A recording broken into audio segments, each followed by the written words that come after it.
नमस्कार। क्या आपने कभी सोचा है कि वो कटे फटे पुराने और गंदे नोट जिन्हें हम बैंक में जमा करवा देते हैं, उनका आखिर में होता क्या है? क्या वो जलाए जाते हैं, फेंक दिए जाते हैं या कुछ और किया जाता है? अब इस सवाल का जवाब खुद भारतीय रिजर्व बैंक ने दिया है और यकीन मानिए, ये जवाब पर्यावरण के लिए बेहद जरूरी और चौंकाने वाला है। परंपरागत रूप से देश दुनिया के ज्यादातर सेंट्रल बैंक पुराने या कटे फटे नोटों को दो तरीकों से निपटाते थे, या तो इन्हें जमीन में दफना दिया जाता था या फिर इन्हें जला दिया जाता था। लेकिन ये दोनों ही तरीके पर्यावरण के लिए घातक हैं। नोटों में इस्तेमाल होने वाली स्याही, सुरक्षा धागे और केमिकल्स जलने पर हवा को नुकसान पहुंचाते हैं। अब रिजर्व बैंक ने ठान लिया है कि कटे फटे नोटों को सिर्फ खत्म नहीं किया जाएगा, उनका पुनः उपयोग होगा।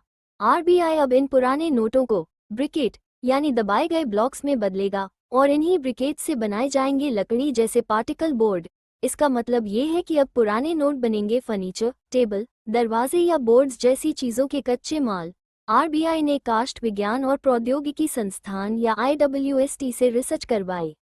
इस स्टडी में ये सामने आया कि नोटों से बने ब्रिकेट पार्टिकल बोर्ड बनाने के लिए पूरी तरह उपयुक्त हैं, न सिर्फ मजबूती में बल्कि पर्यावरणीय मानकों में भी। आरबीआई की रिपोर्ट बताती है कि एक साल में भारत में लगभग 15,000 टन पुराने नोटों का निपटान होता है और ये अब जलाने की बजाय रिसाइकल किए जाएंगे।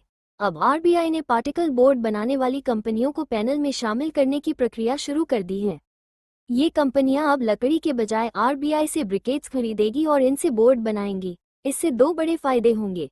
एक, पर्यावरण को राहत मिलेगी। दो, देश में टिकाऊ और देसी संसाधनों से निर्माण को बढ़ावा मिलेगा। तो अगली बार जब आप बैंक में कोई कटे फटे नोट छोड़े, तो जान लीजिए वो नोट किसी टेबल का हिस्सा बन सकता है, किसी बोर्ड का या शायद किसी स्कूल के फर्नीचर का। आरबीआई का ये कदम सिर्फ मुद्रा प्रबंधन नहीं, एक हरित क्रांति की शुरुआत है। अगर आपको ये जानकारी रोचक लगी हो तो वीडियो को लाइक और शेयर जरूर करें। चैनल को सब्सक्राइब करें ऐसे ही और भारतीय सिस्टम से जुड़ी कहानियों के लिए। धन्यवाद।